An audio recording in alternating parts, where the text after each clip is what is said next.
बाबा के महावाक्य सुनेंगे, फिर उसके बाद हम उनका अनुभव। तो आज हम सपना बहन से सुनेंगे कि उनकी जीवन की स्टोरी क्या रही, कैसे बाबा के पास आना हुआ और कैसे ये सारी कहानी स्टार्ट हुई। सपना बहन से सुनेंगे उन्हीं के शब्दों में। ओम शांति। Thank you. एक्चुअली ये अनुभव तो ऐसे तो लाइफ के बहुत सारे अनुभव हैं, पर आपने जैसे कहा कि स्टोरी शुरू कहाँ से हुई, कैसे, वो भी बहुत वंडरफुल है। क्योंकि मैं समझती हूँ, मैं लगभग रोज अपने ज्ञान के बचपन को याद करती हूँ और बहुत सारी बातें जो उस समय से सीखी हैं। सेवा तो सेकेंडरी है, लेकिन जो उस वक्त सीखा, अनुभव किया बड़ों के सानिध्य में, वो बहुत विशेष रहा है हमेशा से।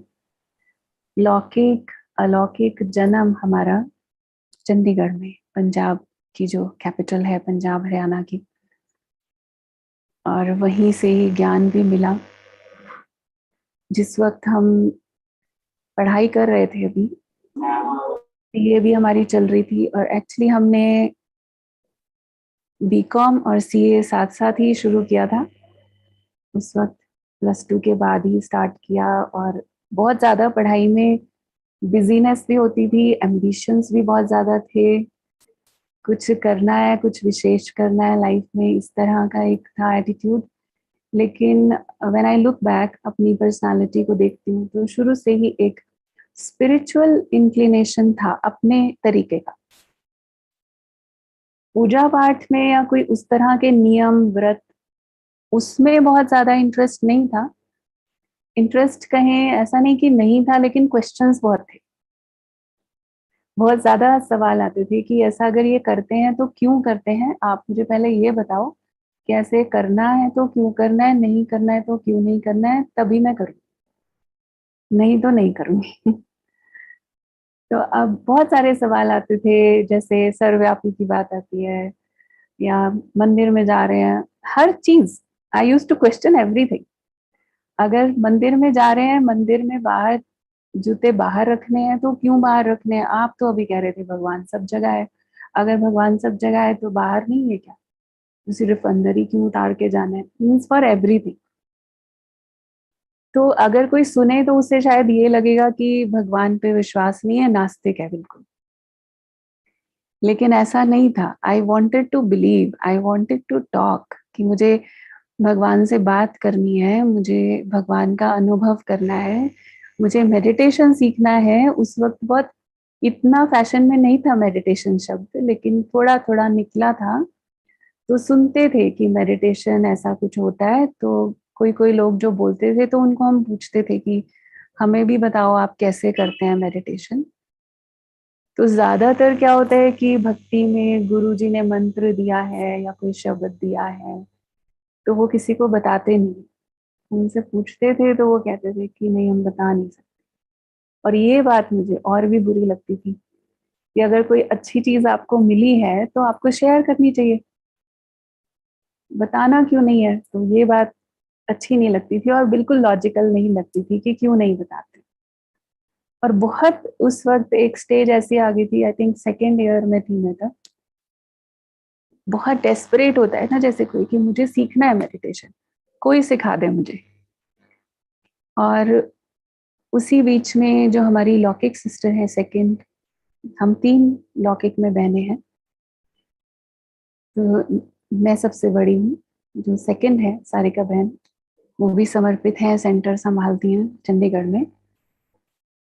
तो उस वक्त she was a sports person, वो नेशनल क्रिकेट प्लेयर रही हैं। तो खेलने के लिए जाते थे स्पोर्ट्स के लिए, वहाँ एक जगह पे उनको ब्रह्मा कुमारी सिस्टर्स आकर के पूरी टीम को जैसे मिले और उनको कुछ बाबा का संदेश दिया। पैम्फलेट्स थे अच्छे से एनवेलप में डाल के, और सबको इस तरह से वो मिला। और बाकी सारी टीम ने तो मजाक उड़ाया, और क्या है ये, कुछ नहीं, यूं ही फेंक दिया। But she brought it back, वो लेकर आई साथ में घर। पढ़ रही थी और पढ़ के जैसे कुछ टच हो रहा था, बात तो कुछ ज्यादा समझ नहीं आ रही थी, क्योंकि वो अगर ध्यान में हो आपके पुराने टाइम में, वो पर्चे जो ब्रह्मा बाबा का फोटो है उसमें, और उसमें लिखा हुआ है कि बाबा की तरफ से जैसे पत्र है कि मैं ऐसे आता हूँ, हर 5,000 वर्ष के बाद आता हूँ, और मैं अभी भी आया हुआ हूँ, ऐसे करके उसके अंदर मैसेज था, संदेश। तो बहुत सीधा सीधा था। जब वो घर लेकर के आई तो हम सब मिल करके हमने पढ़ा, पूरी फैमिली ने, और रोज हम पढ़ने लग गए उसको, पेपर को रोज खोल के हम रोज पढ़ते थे। हमें नहीं पता था कि कहाँ कांटेक्ट करना है, कौन सा सेंटर है, सेंटर भी होता है कुछ, means we were not able to relate कि क्या है ये, लेकिन ये अच्छा लग रहा था कि ये कौन है एग्जैक्टली ये भी नहीं पता कि भगवान है या क्या है, लेकिन ये कौन है जो ये कह रहे हैं कि 5,000 वर्ष के बाद मैं फिर से आया हूँ। तो ये ढूंढना तो है, ये कहाँ आया है, एग्जैक्टली कुछ नहीं समझ में आ रहा। तो ये अंदर अंदर चल रहा था। तो ये सेपरेट सेपरेट पार्ट्स हैं, मेरी अपनी सर्च चल रही थी, और हमारी सिस्टर जो है वो अपना स्पोर्ट्स में थी, लेकिन इंटरनली उनकी अपनी तरह से सर्च चल रही थी। हमारी मदर की अलग तरह से चल रही थी। हम जब चले जाते थे, हम सब वो भी जॉब करती थी, वो थोड़ा लेट जाती थी, लेकिन वो टीवी में उस वक्त शीलू दीदी का प्रोग्राम आया करता था, तो वो देखते थे। तो उनको लेकिन ये नहीं पता है कि सेंटर है कोई, बस वो बातें अच्छी लगती थी। तो ये सबकी अपनी अपनी सर्च चल रही है, जैसे पूरा परिवार ही अपनी उसमें है, जैसे राइट टाइम आने वाला होता है ना। तो उस वक्त वो फिर एक दिन स्कूल से, शी वॉज अ टीचर माता जी, तो वो स्कूल से वापस आ रहे थे, रास्ते में सेंटर के बाहर ही एग्जीबिशन लगा हुआ था चंडीगढ़ में, और उसमें लिखा था टेंशन वाई, बाहर ही। It was a health fair, health exhibition. तो उस दिन टेंशन में होंगे बहुत, तो अच्छा लगा, अट्रैक्ट हुए, अंदर गए, देखा एग्जीबिशन, घर आकर के बताया, और ये बताया कि 3 दिन का मेडिटेशन कैंप लग रहा है। तो मुझे तो मेडिटेशन सीखना था, मेरे को तो वही इंटरेस्ट था, तो मेरे को लेकर के गए। फिर बोला, फिर नेक्स्ट डे हमारे फादर भी हमारे साथ गए। पहले दिन उन्होंने कहा कि तुम सीख कर आ जाना, मुझे सिखा देना, लेकिन फिर नेक्स्ट डे वो भी गए। थोड़े दिन के बाद हमारी सिस्टर्स भी गई, उस वक्त उनके एग्जाम्स चल रहे थे। मुझे याद है कि आई थिंक पहले दूसरे दिन से ही जैसे नशा हो जाता है ना, ऐसे नशा। हम जो जो अवेलेबल था, जो सीडीज तो नहीं होती थी, कैसेट्स होती थी, कैसेट कमेंट्री की, और ये सब लेकर के आ गए घर। सुबह सुबह 3 बजे उठ करके बैठे हैं कमेंट्री लगा करके। तो इस तरह से एकदम से लगन, और जो भी क्वेश्चंस मेरे मन में आते थे, मुझे ये लग रहा था कि हर क्वेश्चन का मेरे क्वेश्चन के आंसर मिल रहे हैं इसमें। फिर ग्रुप में होता है ना कोर्स, तो कई बार कोई क्वेश्चन पूछने वाले भी होते हैं उसमें। तो जो कोई क्वेश्चन पूछता था तो मुझे बहुत ही हैरानी होती थी कि ये सारे क्वेश्चंस के तो आंसर मिल रहे हैं, इतना लॉजिकल ज्ञान है, इनको क्वेश्चंस कैसे आ रहा है इसमें।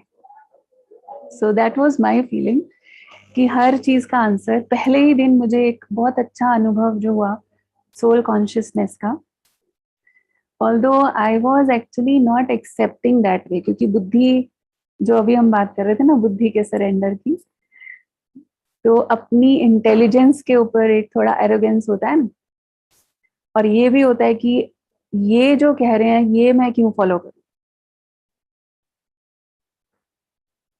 कोर्स जैसे कराया, क्लास कराई, that was logical, it was making sense to me. लेकिन जैसे कमेंट्री शुरू की ना वो सिस्टर ने, तो मुझे ऐसे लगा कि ये तो they are leading my thoughts. So वो तो फिर एक्सपीरियंस नहीं है ना, वो मेरा अपना अनुभव नहीं है, मुझे खुद अनुभव करना है। ये तो जैसे मैं उनके इंस्ट्रक्शंस को फॉलो कर रही हूँ, मुझे वो नहीं करना। तो ऐसे ऐसे थॉट था अंदर। तो वो जब कमेंट्री करा रहे हैं, और मैं बिल्कुल ऐसे रिलक्टेंट अंदर से, कि जैसे अंदर में थॉट में सिर्फ कि मुझे इस कमेंट्री को फॉलो नहीं करना है। तो बैठे बैठे मैं बिल्कुल ऐसे कैजुअल बैठी हूँ, और एकदम से जैसे सोल, आत्मा शरीर से अलग, ऐसी अनुभूति। And it was such a beautiful experience. मुझे ऐसे लगा और मैं पूरा कॉन्शियस हूँ, आई एम अवेयर। ऐसा नहीं कि कोई साक्षात्कार है, ये जस्ट एक्सपीरियंस है, बहुत ब्यूटीफुल एक्सपीरियंस कि मैं इस शरीर से अलग हूँ, इसमें हूँ पर इससे अलग हूँ। ये फीलिंग ऐसी थी, मुझे लगा कि मैं अगर सारा दिन इसी फीलिंग में रहूं तो कितनी सुंदर फीलिंग है। तो अब पता है ना हमें कि बाबा करा रहे थे। मेरे अंदर की जो डिमांड थी कि मुझे इस कमेंट्री को फॉलो नहीं करना है, मुझे एक्सपीरियंस करना है आत्मा को। तो उसी घड़ी जैसे बाबा ने वो अनुभव कराया, उसके बाद तो नो लुकिंग बैक। तीसरे दिन ऐसे था कि 3 दिन का शिविर है, तो आज हम जाकर पूछेंगे कि क्या हम आगे कंटिन्यू कर सकते हैं। लेकिन वो तो फिर खुद ही अनाउंसमेंट होता है ना कि आगे एक्सटेंड होगा, कोर्स आगे चलेगा। फिर तो बस चलते रहे।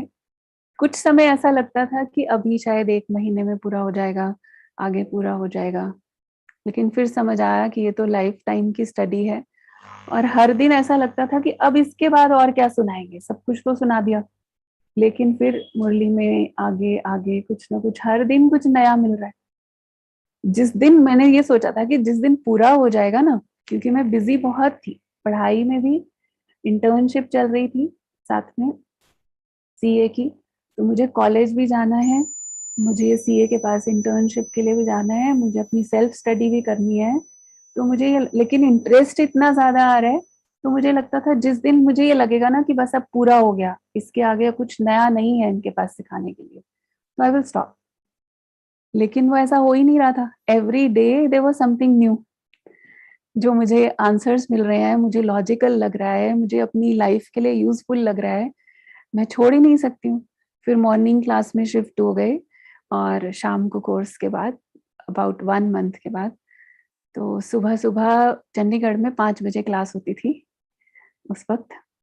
तो 5 बजे सर्दियों के टाइम में भी हम 5 बजे चले जाते थे, माना 4:45 घर से निकलेंगे ड्राइव करके और 5 बजे पहुंच जाएंगे। तो वो शुरू का जैसे फाउंडेशन ही ऐसा हो गया। और फिर एक इंसिडेंट मुझे याद आता है, मैंने पहले भी कुछ लोगों से शेयर किया था कि नवरात्रि में अष्टमी वाले दिन खास जैसे कहा कि सुबह ही आना है। सुबह शुरू कर दिया था, पर कभी कभी जैसे शाम को जाते थे तो हम गए। मेरे लिए तो 3-4 मास हुए थे, तो पहली पहली अष्टमी पहली बार मैं देख रही हूँ, अभी तो ऑब्जर्व कर रही हूँ कि नवरात्रि कैसे मनाते हैं सेंटर पे। तो क्या हुआ, नॉर्मली क्या होता है कि कन्याओं को, कुमारियों को आगे बुलाते थे और जैसे कन्या पूजन होता है इस तरह से होता था। लेकिन उस दिन अचल दीदी को ये विचार आया कि आज सिर्फ वो कुमारियां आएंगी जो पूरा लक्ष्य रखती हैं कि हमको बाबा की सेवा में अपना जीवन देना है। मेरे लिए तो पहली अष्टमी, मुझे तो पता नहीं है कुछ भी, मुझे ये भी नहीं पता है समर्पण क्या होता है एग्जैक्टली। लेकिन बहनों का जीवन अच्छा लगता था, वो तो था।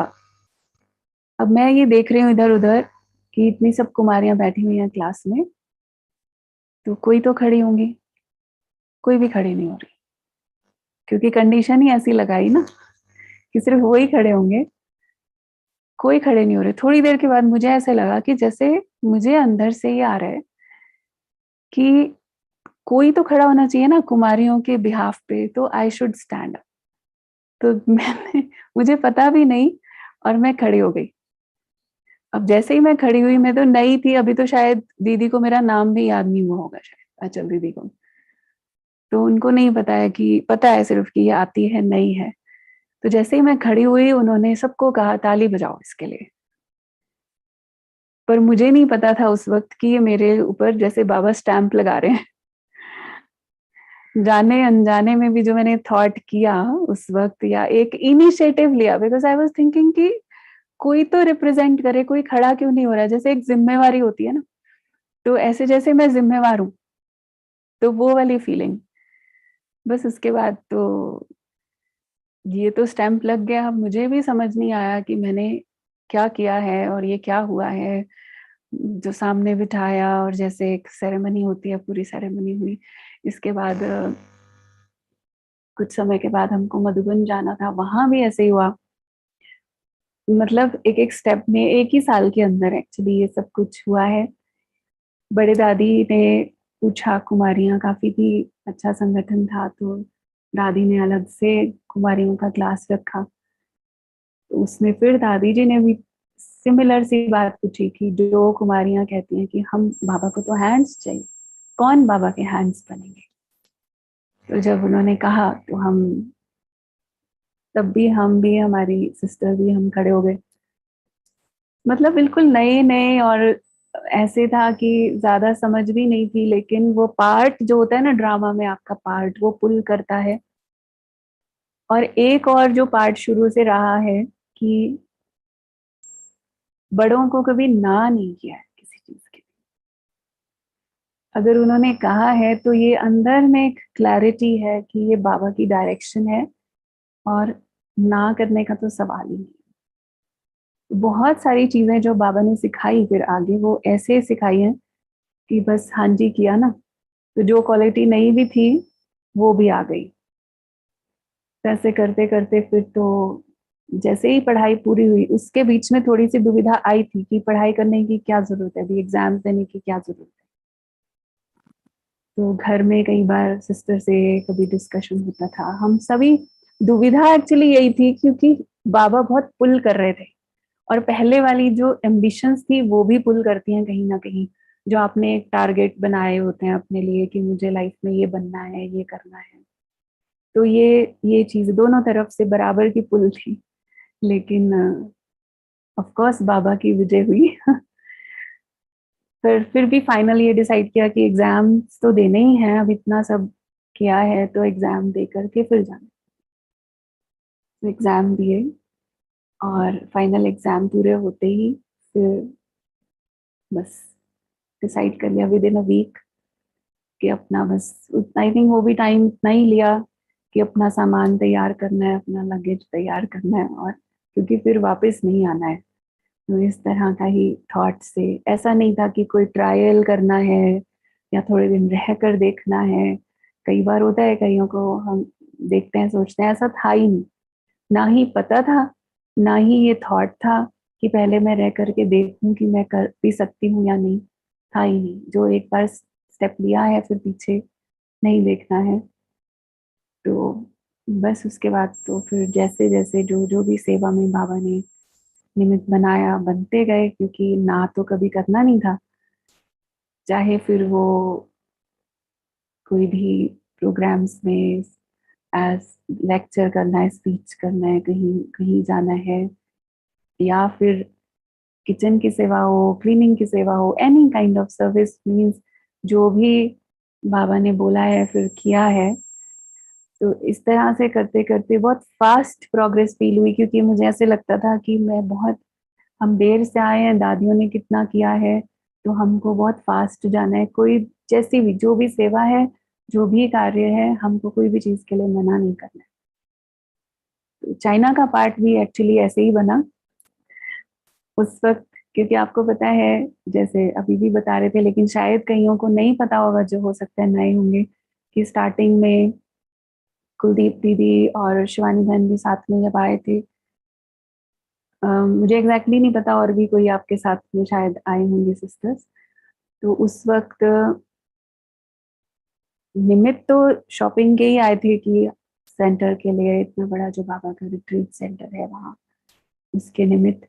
लेकिन बहुत सारी इंडियन कम्युनिटी की सेवा उस वक्त हुई थी। आई थिंक मोर देन 40 जो इंडियंस कम्युनिटी के थे जिन्होंने कोर्स किया था उस वक्त। यस। और वहाँ जो इंडियन टेम्पल बना हुआ है, अभी भी आज कुछ गोंगजो से, शंघाई से, गोंगजो वालों को तो पता होगा, जुड़े हुए हैं कुछ लोग, लेकिन वो आई थिंक उनको ये नहीं पता, क्योंकि बाद में कनेक्ट हुए हैं पापा के घर से। तो उस वक्त ये सेवा हुई तो सबको ये लगा भी कि आगे सेवा हो सकती है। कुछ समय तो आपने समय दिया वहां पे, लेकिन बाद में फिर ये था कि कैसे संभालना है, क्योंकि ये एशिया रीजन में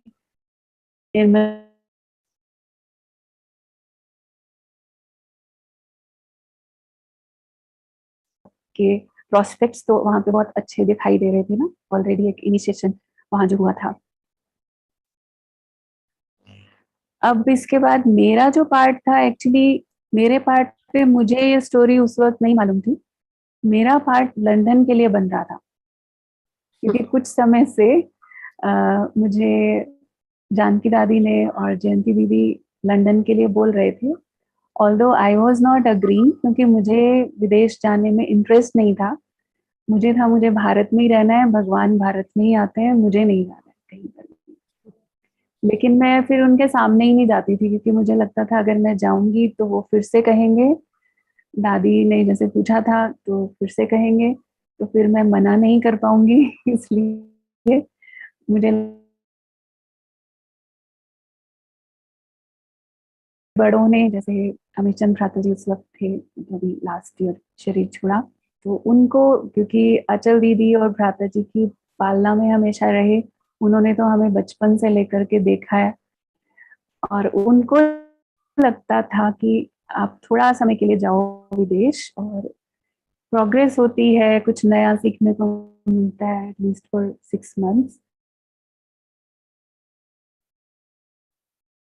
अग्री किया, तो फिर दीदी ने भी परमिशन दिया। पासपोर्ट ही तब बनाया, मैं पासपोर्ट इसीलिए नहीं बनाती थी कि मुझे फिर भेज देंगे अगर मैं पासपोर्ट बनाऊंगी तो फिर पासपोर्ट बनवाया। लेकिन जब मधुबन गए, क्योंकि ग्रुप लेकर गए थे हम एडमिनिस्ट्रेटर, और मुझे स्टे करना था वहां पे, क्योंकि आगे प्रोसेस शुरू करना था। अब वहां जाकर कंट्रीज के ऑफर आने शुरू हो गए, क्योंकि जब पता है कि कोई टीचर अवेलेबल है, क्योंकि सेंटर्स बहुत सारे हैं विदेश, तो वो कई जगह से ऐसा निमंत्रण और ऑफर्स, ऑफ कोर्स वो दादी को ही बोलेंगे, दादी जानकी ही थे निमित्त, तो जहां जहां से भी ऑफर था, तो मैं दादी के पास जब गई, अभी प्रोसेस शुरू करना था, तो दादी जी ने कहा कि तुम्हारी तो बहुत डिमांड आ रही है। सारे कंट्रीज के नाम गिनाए उन्होंने, और मुझे ये लग रहा था कि मैंने तो बहुत मुश्किल से तो लंदन के लिए प्रिपेयर किया अपने आप को कि ठीक है। तो वो बोलते हैं कि तुम डिसाइड करो कहाँ जाना है।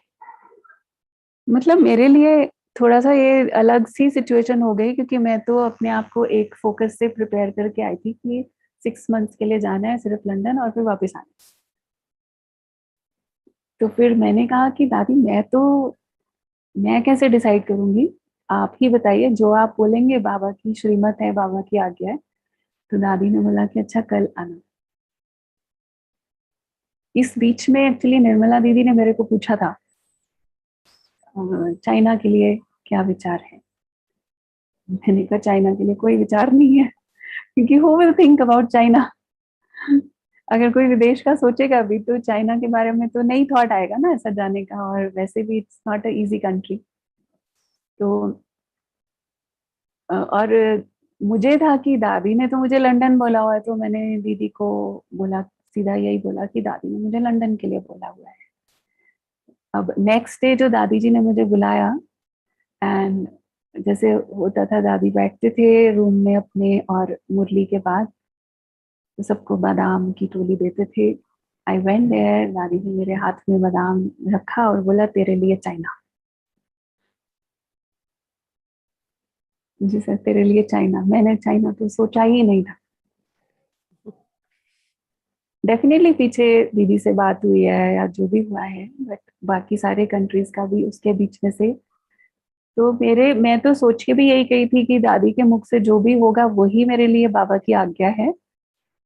अब मैं जब बाहर आई हूँ, एवरीवन इज आस्किंग मी कि सब पता तो चल ही जाता है, स्प्रेड तो हो ही जाता है फटाफट कि चाइना का फाइनल हुआ, क्योंकि सबको लग रहा था कि कहाँ जाने का फाइनल हुआ। रोज पूछते थे, रोज नए नए कंट्रीज का नाम आ रहा था।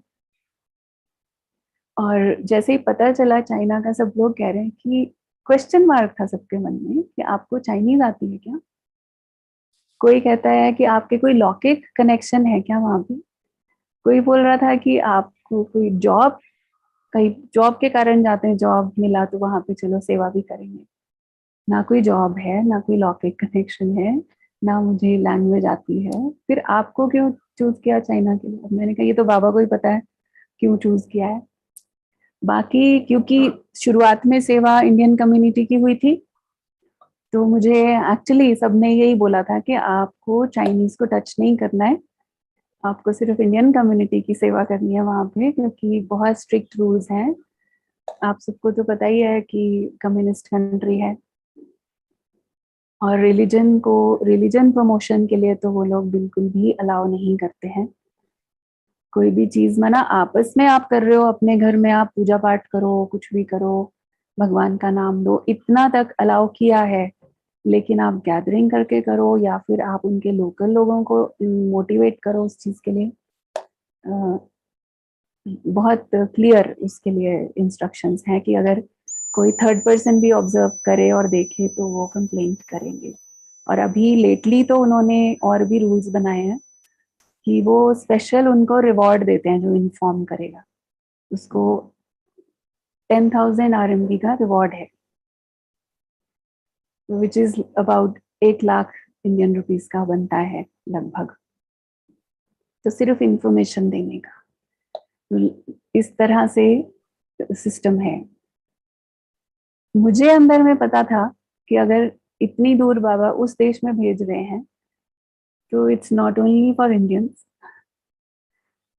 क्योंकि इंडियंस तो हर साल इंडिया में भी आते हैं, बहुत सारे लोग टीवी पे भी सुनते हैं, लेकिन जरूर कुछ ना कुछ और सेवा भी वहां की आत्माएं, कोई तो छिपे हुए बाबा के बच्चे भी होंगे जिनकी वो नहीं है सेवा। और वो धीरे धीरे हुआ। लेकिन मैं एक बात शेयर करती हूँ, पहले भी शेयर की है पर आप में से शायद, क्योंकि जब मैंने एंटर किया था वहां तो एक ही विजन बना था कि यहाँ से चाइनीज की पूरी फ्लाइट मधुबन जा रही है।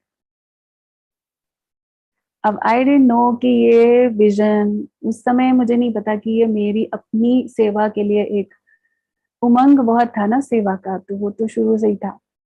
वो है बाबा का दिया हुआ विजन है या फिर ये ड्रामा में कुछ ऐसा सीन है, वो विजन बहुत, लेकिन बहुत ही क्लियर, बहुत इंस्पायरिंग और जस्ट लाइक अ फ्लैश ऐसे था।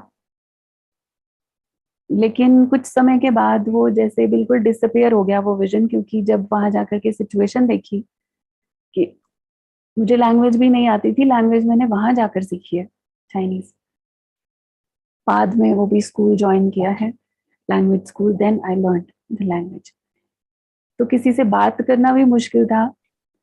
और इवन मुझे दीदी ने, दादी ने कह करके भेजा था कि ऐसे वाइट साड़ी में बैज लगा के नहीं जाना है बाहर, ध्यान रखना है, क्योंकि लॉन्ग टर्म रहना है ना, थोड़े दिन के लिए आप गए हैं तो एक अलग चीज होती है, लॉन्ग टर्म रहना है, एवरीवन इज ऑब्जर्विंग यू। और अगर एक ही कॉस्ट्यूम में रोज आपको देखते हैं तो उनको लगता है कि ये कोई कल्ट है, कोई भी एक ड्रेस में आपको रोज देखते हैं। तो फिर दादी ने, दीदी ने मुझे कलर्ड कपड़े दे करके भेजा था कि बाहर जाएंगे तो आप ये पहनना। अब आप देखिए कि इंडिया में या बाहर भी जो इंडियंस हैं, तो ब्रह्मा कुमारी तो अभी पॉपुलर है, पता है ना सबको, लेकिन पहचान हमारी ये कॉस्ट्यूम है। अगर मैं इस कॉस्ट्यूम में जाऊं बाहर तो मुझे सब पहचान लेंगे और जल्दी से पता चल जाएगा एटलीस्ट भारतवासियों को कि यहाँ पे सेंटर खुला है या बहने हैं। लेकिन मैं उस कॉस्ट्यूम में नहीं जा सकती थी, मैं अंदर में तो पहनती थी लेकिन बाहर जाती हूँ तो मैं कलर्ड कुछ ना कुछ पहन कर जाती थी। तो वो भी एक लिमिटेशन हो गई कि अब परिचय कैसे देना है, कैसे कांटेक्ट करना है, इतने सबके कॉन्टेक्ट्स भी नहीं थे, क्योंकि जो लोग एक्चुअली उसमें गैप आ चुका था जो कोर्स करके गए थे, तो थोड़ा थोड़ा दूसरी तरह की चीजें भी स्प्रेड होती हैं, क्योंकि जो सिंधी कम्युनिटी है शुरू से लेकर के कुछ मिसकॉन्सेप्शंस ब्रह्मा कुमारी को लेकर के थोड़े दिन के लिए आते हैं, 7 डेज कोर्स किया, लेकिन वो मिसकॉन्सेप्शंस या कुछ ऐसे इंसिडेंट्स के कारण वो सब स्टॉप हो गए थे। सिर्फ 2 लोग आते थे सेंटर पे जब मैं गई हूँ।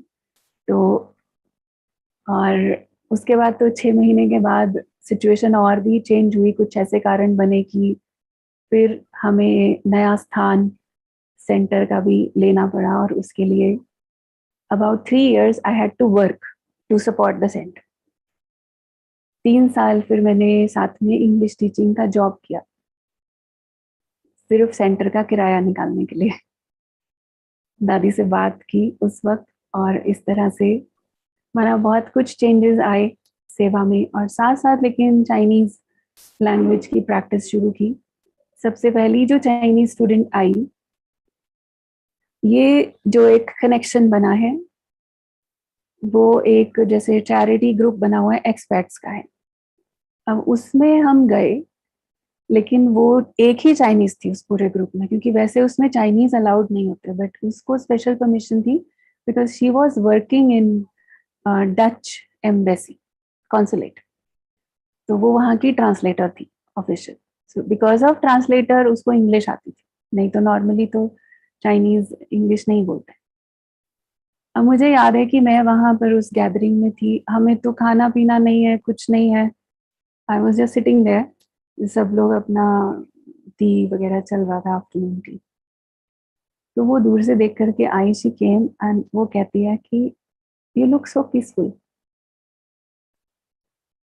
जब उसने ऐसे बोला, आपको अच्छा तो लगेगा ना, क्योंकि आपके पास कोई, आप नेम कार्ड्स नहीं दे सकते, आप पैम्फलेट्स नहीं दे सकते, आप विजिटिंग कार्ड नहीं, कुछ नहीं, तो आपका परिचय कोई कराने वाला नहीं, कोई आपको इंट्रोड्यूस करने वाला नहीं, तो हाउ टू इनिशिएट, स्टार्ट कैसे करो। लेकिन बाबा की टचिंग है ना, बाबा ने उस आत्मा को टच करके भेजा कि, तो उसने जब ये बोला कि what do, you look so peaceful. तो मैंने, व्हाट डू, कोई पूछता है तो हम वहां पे अपना जो लौकिक वाला प्रोफेशन है वही बताएंगे। I said I am English teacher. तो उसने कहा नहीं, आप इतने पीसफुल कैसे हो, क्या करते हो आप। फिर उसने दोबारा पूछा, तो मैंने मुझे फिर चांस मिला बताने का कि मैं मेडिटेशन करती हूँ। मैंने ये नहीं बोला कि मैं सिखाती हूँ या ऐसा कुछ centre, we can not say that. तो मैंने बोला कि मैं मेडिटेशन करती हूँ इतने सालों से, 15-20 साल हो गए मैं मेडिटेशन करती हूँ। तो शी सेड कि मुझे भी सीखना है, मैंने सुना है ये वर्ड बट मुझे पता नहीं है क्या होता है, आई वॉन्ट टू लर्न। अब मुझे सबने बोला था कि चाइनीज को सेंटर पे नहीं बुलाना है, क्योंकि प्रॉब्लम हो जाएगा, उसको वहां बुलाएंगे। लेकिन अब कोई को बाबा टच करके भेज रहा है तो आई कैन नॉट रिफ्यूज। तो मैंने युक्ति करी कि मैंने उसको बोला कि मेडिटेशन के लिए ना नेचुरल प्लेस अच्छा होता है, हम किसी नेचुरल प्लेस में बैठ करके करेंगे। तो अगर आपको कोई गार्डन्स पता है, कोई ऐसी जगह, तो वहां सिखाऊंगी मैं। वो कहती ठीक है, गोंगजो में बहुत सारे गार्डन्स हैं, आई विल टेक यू। तो वो आई, रोज आती थी वो, उसके आने से पहले मैं नीचे आ जाती थी ताकि वो ऊपर ना आ जाए, और मैं मेन गेट पे उसकी वेट करती थी कि वो रोज फिर मुझे अलग अलग गार्डन में लेकर जाती थी। वहां बैठकर हम उसको कोर्स कराते थे। 7 डेज के अंदर फर्स्ट लेसन पूरा हुआ, उसको समझ में आया आई एम अ सोल, क्योंकि उसके क्वेश्चंस बहुत ज्यादा थे। अब 8वें दिन आकर के, 7 दिन में बहुत मुश्किल से उसको ये बात समझ आ गई कि I am not this body, I am a soul. 8वें दिन आकर के वो मेरे को पूछती है कि लेकिन मैं अपने आप को आत्मा क्यों समझू, I am okay with body. ऐसे ठीक है ना, मैं इतने सालों से खुद को शरीर समझती हूँ एंड इट्स फाइन, आत्मा क्यों समझू। अब उसके जैसे जैसे क्वेश्चंस होते थे वैसे वैसे मैं लेसन्स प्रिपेयर करती थी। मैं रोज अपना लैपटॉप लेके जाती थी, पीपीटीज बना करके, और उसको बैठ के समझाती थी। एक्चुअली वो आत्मा निमित्त बनी नया कोर्स डेवलप करने के, कि चाइनीज को कराना कैसे, ये लोग सोचते कैसे हैं। ऐसे ही परमात्मा के लेसन में जब कराया, उस वक्त तो बहुत बड़ा क्वेश्चन मार्क मेरे सामने था। मैं बाबा के सामने बैठी थी कि आपका परिचय देना है, भगवान का परिचय देना है, भगवान का नाम ले नहीं सकते यहाँ, तो क्या नाम लूं। मुझे, मैं अलग अलग वर्ड सोच रही थी, supreme father, supreme soul, soul तो बता ही दिया था। और मैं सब उसको सब सारे वर्ड्स के साथ एक्सपेरिमेंट किया, उसको कुछ समझ नहीं आया, उसको कुछ रिलेट नहीं हुआ। और फिर मैंने भी थोड़ी देर के लिए तो जैसे गिव अप कर दिया कि चलो कुछ और बात करते हैं। तो फिर उसने कुछ घर की प्रॉब्लम डिस्कस की, तो मैं उसका सोल्यूशन दे रही हूँ, जैसे spiritual solution, counselling kind of. तो मैं उसको काउंसलिंग करते करते मेरे मुख से मुरली की बात निकली मुझे, जैसे ना कि आज बाबा ने ये कहा, आदत होती है ना रोज बोलने की, आज बाबा ने ये कहा। तो जैसे ही मैंने बाबा कहा, वो कहती कि ये ठीक है। बाबा शब्द उसको इतना अच्छा लगा, एकदम से टच हुआ, उसकी आंखों में आंसू, and it touched her so much. वो कहती ये मैं एक्सेप्ट कर सकती हूँ, I can accept this. God नहीं एक्सेप्ट कर सकती, सुप्रीम नहीं एक्सेप्ट कर सकती, लेकिन बाबा एक्सेप्ट कर सकती। चाइनीज में, सारी चाइनीज भाषा में 2 ही शब्द मिलते हैं, बाबा और मम्मा। चाइनीज में भी फादर और मदर को बाबा और मम्मा बोलते हैं। That time I was not much aware of this, लेकिन वो फीलिंग उसको जैसे फादर की एकदम से आई। फिर तो उसके बाद इजी हो गया, उसको पूरा कोर्स कराया। उसके बाद उसको ये बात भी समझ में आ गई कि why I am not letting her come, उसको मैं घर में क्यों नहीं आने दे रही हूँ, क्योंकि उनको भी अपनी सिचुएशंस पता है ना, अपना लॉ पता है। तो उसने अपना घर ऑफर किया कि मेरे घर में आकर के आप एवरी संडे हम कर सकते हैं। वो अपने मैनेजमेंट को, सिक्योरिटी को वहां इन्फॉर्म करती थी कि आज हमारे घर में पार्टी है। तो हर संडे उनके घर में हम पार्टी करते थे, मतलब इन्फॉर्म हम ये करते थे कि पार्टी है, और हर बारी हम फिर वहां, उसने उसके कांटेक्ट सर्कल अच्छा था, तो उसने शुरू किया क्लास। हर बार कभी 15-20 लोग, 20-25 तक भी होते थे, तो नए भी आते थे, कुछ लोग रेगुलर आते थे, और कुछ ऐसे जनरल टॉपिक्स से स्टार्ट करके उसी ग्रुप के अंदर फिर एक बहन आई जिसने ये कहा कि वो, अक्सर ऐसा होता था जब भी मैं अपना संडे क्लास फिनिश करके मैं निकलती हूँ, बस में जाते थे, तो ऐसा कोई साधन नहीं था, तो बस में 1-1.25 घंटा लगता था वहां से, सेंटर से, क्योंकि बस वॉज वेरी इकोनॉमिकल, सुनी टू यूएन, कितना भी दूर जाओ। तो दैट वाज आल्सो कंसर्न। तो वो हम जाते थे, जैसे मैं बस में जाती थी तो मेरे पीछे पीछे 2-4 तो जरूर आएंगे, हर बार ऐसा होता था।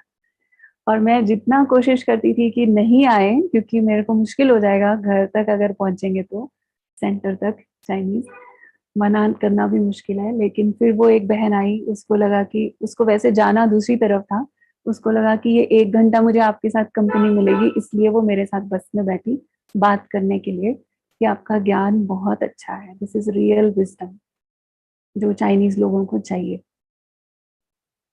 एंड आई वांट कि ये और लोगों तक पहुंचे।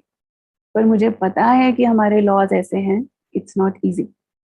लेकिन फिर उसने कहा कि एक बुद्धिस्ट मंक है, उनके साथ मैं आपको इंट्रोड्यूस कराऊंगी, उनका प्लेटफॉर्म बहुत बड़ा है, अगर उनको आपकी बात अच्छी लगेगी तो he can give you his stage. तो हमें लगा कि ठीक है, मिलने में तो कोई हर्जा नहीं है। तो उसने फिर कुछ समय के बाद मीटिंग फिक्स की, हम वो बुद्धिस्ट मास्टर से मिलने के लिए जब गए, आपको मालूम है कि बुद्धिज्म में गॉड का कॉन्सेप्ट नहीं है, और उस देश में वैसे ही गॉड का कॉन्सेप्ट नहीं है। तो अब जाएंगे भी तो ठीक है, अब देखेंगे क्या बात करनी है। जैसे ही हमने एंटर किया, उसने हमको सीट ऑफर किया, हम बैठे। सबसे पहला क्वेश्चन उसने ये पूछा, do you believe in God? अब मुझे नहीं समझ में आ रहा है मैं क्या बोलूं, क्योंकि अगर मैं यस बोलती हूँ तो ये एकदम से, क्यों क्या होता है वहां पे, अगर गॉड शब्द बोलो, मैंने देखा उनका माइंड एकदम ब्लॉक हो जाता है, उसके बाद उनको सुनना बंद हो जाता है, उसके बाद हम क्या बोल रहे हैं ऐसे हो जाता है। तो अब मैं अगर यस बोलती हूँ, लेकिन ये पूछ रहा है, तो झूठ तो नहीं बोलूंगी कि आई डोंट बिलीव।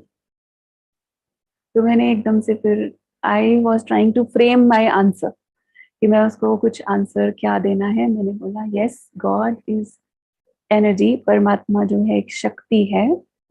अभी तो आगे बोला नहीं है मैंने, जैसे मैंने ये बोला तो वो कहता है कि yes, I also believe that. एकदम से उसने बोला कि मुझे भी यही लगता है कि महात्मा बुद्ध से ऊपर भी कोई शक्ति है। फिर मैंने पूरा परिचय दिया कि हमारी स्पिरिचुअल यूनिवर्सिटी है, इंडिया में है, मैंने वहां से स्टडी किया है। तो वो कहता है ऐसी यूनिवर्सिटी में तो मुझे भी जाना है। तो मैंने कहा मोस्ट वेलकम, आपको कब जाना है आप बताना। उसने कहा लेकिन मैं अकेला नहीं जाता हूँ, मेरे कुछ फॉलोअर्स भी जाएंगे साथ में। ठीक है, आप बता देना कितने फॉलोअर्स जाएंगे, कब जाना चाहते हैं, तो हम परमिशंस ले लेंगे, वहाँ अरेंजमेंट करना पड़ता है हमको सारा। तो मैंने पूछा कितने, तो उसने कहा अबाउट 200, एक फ्लाइट। और जब उसने कहा एक flight, that is the moment जब मुझे याद आया कि ये विजन था। मैंने मधुबन में ईमेल लिखा कि ऐसे 200 का ग्रुप आना चाहता है। मुझे वापस रिप्लाई आया कि आपने एक 0 गलती से तो नहीं लगाया है। मैंने कहा नहीं, 200 ही है। और एक्चुअली फ्लाइट गई 262 पहले ग्रुप में जो गए। एक्चुअली उससे पहले एक ग्रुप हम लेके गए थे, छोटा ग्रुप, जो जिस घर में क्लास चलती थी उसमें से, उसमें 35 का ग्रुप गया था पहला। बट वो बहुत क्वाइटली गया था, उसका इतना नहीं पता चला। बट दिस ग्रुप वॉज एक बिग टर्निंग पॉइंट जैसे चाइना की सर्विस में था, क्योंकि सब चाइना के अलग अलग सिटीज से थे। बहुत अच्छी पालना लेकर के गए, सारी दादियों से मिल करके गए, ऐसे टाइम पर जैसे बाबा ने वो उनको भर के भेजना था, क्योंकि फिर आगे सेवा स्प्रेड होनी थी। तो वहां से फिर तो कितने सेंटर्स खुले, कितने स्थानों पर पाठशालाएं शुरू हो गई। गोंगजो, शंघाई, चांगशा, हुनान प्रोविंस, देन साउथ ईस्ट में, साउथ चाइना में, और भी जगहों पर। अभी तो काफी सारे स्थान हो गए जहां पर बाबा के बच्चे हैं, क्योंकि जहां जहां से वो लोग आए थे, नॉर्थ से लेकर के साउथ तक, ईस्ट से लेकर वेस्ट तक, सब जगह से निमंत्रण मिलने शुरू हो गए वापस आने के बाद। एंड आई थिंक शायद कोई 1-2 प्रोविंस ऐसे होंगे जिसमें मैं नहीं गई हूँ, लेकिन सब जगह उन सब ने इनवाइट करना। कोई कोई ऐसे थे जो, सभी ब्राह्मण तो नहीं बनते हैं, लेकिन कोई ब्राह्मण बनाने के निमित्त बन गए, क्योंकि प्रोग्राम्स करवाया उसमें से, क्योंकि हर जगह कोई ना कोई तो बाबा का बच्चा निकलेगा। तो ऐसे करते करते सब जगह पर स्प्रेड हुआ। और अभी अच्छा लगता है, कभी कभी कोई ना कोई जरूर मिलता है। कभी डोमेस्टिक फ्लाइट्स में भी जा रहे होते हैं तो कोई ना कोई जरूर मिलता है जो आके ओम शांति बोलता है। तो it was like a big thing in such a country, जहाँ हम अपने वाइट ड्रेस में भी ट्रेवल नहीं करते हैं, तो भी कोई ना कोई जरूर रिकग्नाइज करता है और ओम शांति बोलता है। इतना भी उनको याद होता है, क्योंकि हर जगह जहाँ भी जाएंगे तो वहाँ गैदरिंग्स, एक तो बिल्कुल एक्सट्रीम नॉर्थ का रशिया और चाइना का बॉर्डर है, वहाँ पे बहुत अच्छा ऑल सीनियर सिटीजन्स का ग्रुप वहाँ निकला है, बहुत ही ब्यूटीफुल, सब माताएं बहनें ज्यादातर। तो वहाँ भी पाठशाला खुली है, बिल्कुल वहाँ सामने रशिया दिखता है उधर से। तो इस तरह से सेवाएं। बाकी अभी लॉकडाउन के टाइम में, क्योंकि बाबा ने इंडिया में बुलाया, तो अभी यहाँ से सब कुछ ऑनलाइन। अभी तो वैसे यहाँ भी होते हुए भी ऑनलाइन ही चल रहा है, लेकिन एक चीज और हुई, शायद इतने समय से चाइना में होने के कारण काफी कट ऑफ हो जाते हैं हम digitally, we can't connect much, क्योंकि यूट्यूब फेसबुक कुछ भी चलता नहीं है, आपको स्पेशल सॉफ्टवेयर चलाना पड़ता है उसको कनेक्ट करने के लिए। तो इतना कनेक्ट नहीं हो पाते, कई बार तो हम चला ही नहीं पाते, किसी दिन तो वीपीएन भी काम नहीं करता है, तो वी कांट। तो ऐसे लग रहा था कि इस 1-1.5 साल के अंदर यहाँ बैठ के चाइना की सेवा तो हो ही रही है, लेकिन भारत की या और सब स्थानों से भी जो बाबा ने कनेक्शन कराना था वो भी और ज्यादा अच्छे से एक हो गया है, क्योंकि यहाँ बैठ के वहाँ की सेवा हो सकती है, लेकिन वहाँ बैठ के यहाँ की नहीं हो सकती। तो इस तरह से ये बहुत ही सुंदर अनुभव रहे। ऐसे तो हर दिन के नए नए अनुभव सभी बाबा के बच्चों के होते हैं, पर थैंक्स टू शिवानी बहन, आपने ये अपॉर्चुनिटी दिया सबसे मिलने का और शेयर करने का, बहुत अच्छा लगा। Thank you wonderful. So much. सभी ताली बजा के दीदी को इतने सुंदर थैंक यू। अनुभव जो हमारे आगे प्रेजेंट किए, उसके लिए बहुत बहुत शुभकामनाएं देंगे हम।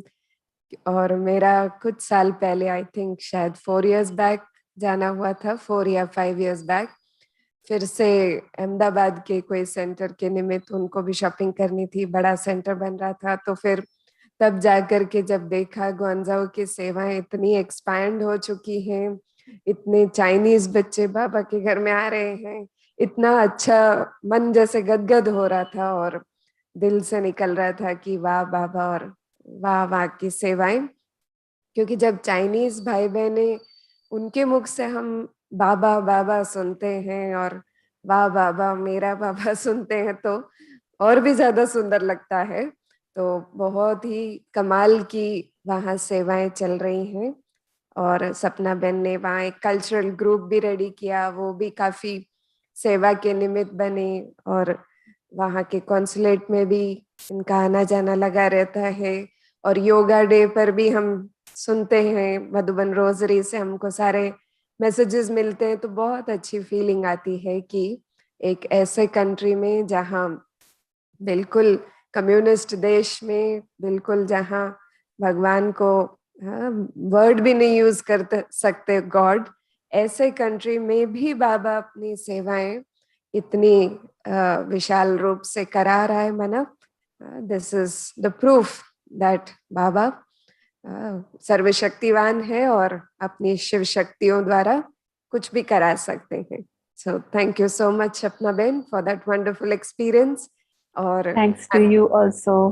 और मैं तो एक निमंत्रण भी देना चाहती हूँ, अभी it's not the right time but still आज सब सामने है, इसलिए कि जब भी ऐसी परिस्थितियां उचित होंगी, वेन एवर, सो ऐसा कुछ करें कि यहाँ से फ्लाइट वहां लेकर जाएं। संकल्प बहुत पावरफुल है आपका, पहले वाला भी पूरा हुआ है आई एम श्योर। ये वाला भी आपका, आपने ब्राह्मण ने संकल्प किया तो पूरा होके रहेगा, क्योंकि ब्राह्मणों के संकल्पों में सिद्धि होती ही है। तो आज कुलदीप दीदी और आप।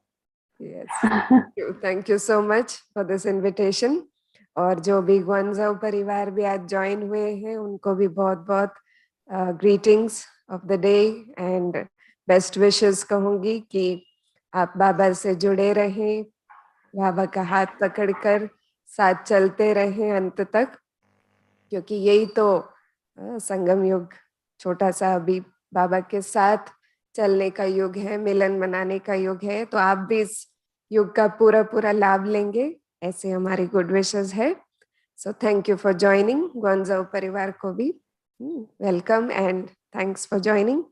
और अभी हम, जैसे हमारा कल्चर चलता है इस क्लास का वीकली वंस का, कि हम इसको 5 मिनट या 2 मिनट कमेंट्री द्वारा कंक्लूड करते हैं। तो अभी हम सभी बहुत एकाग्र होके बैठेंगे, सपना दीदी हमको कमेंट्री द्वारा योग करवाएंगे।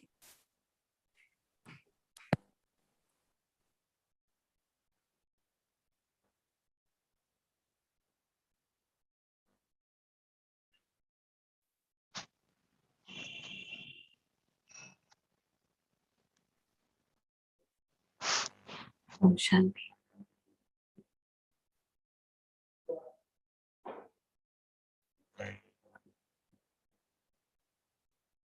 बहुत ही प्यार से मन में ग्रैटिट्यूड बाबा के लिए, शुक्रिया।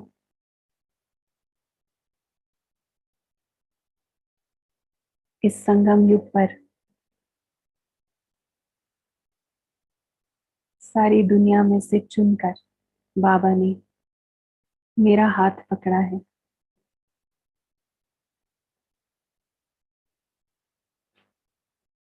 दिल में इसी स्नेह को भरकर बहुत ही पावरफुल बाबा से प्रॉमिस करेंगे, बाप दादा को सम्मुख देखते हुए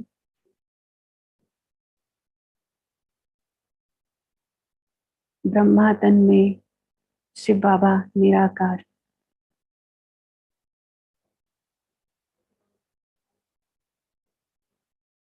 बाबा ने मुझे ये ब्राह्मण जन्म दिया, इतना ऊंचा लक्ष्य दिया। तो आज दिल से, बहुत प्यार से, शुक्रिया के साथ साथ ये वायदा करते हैं,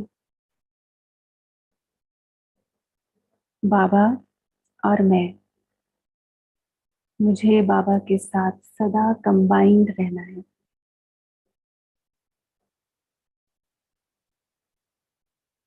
बस मैं और मेरा बाबा, कोई भी बात आए, कोई भी परिस्थिति आए, वो इसे अलग नहीं कर सकते।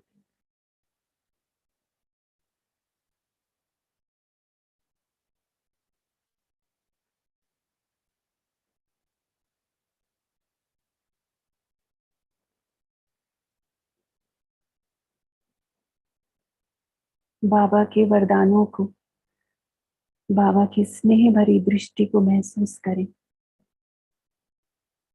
जैसे ही हम ये शुभ संकल्प करते हैं, बाबा के नैनों से, मस्तक से वरदानों की शक्तिशाली किरणें मेरे ऊपर बरस रही है, मेरे अंदर समा रही है। महसूस करेंगे।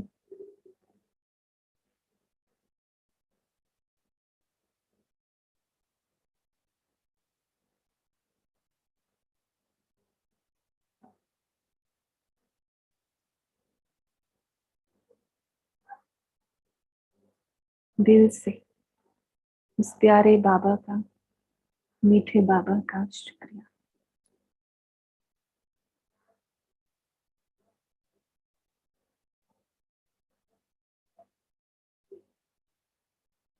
ओम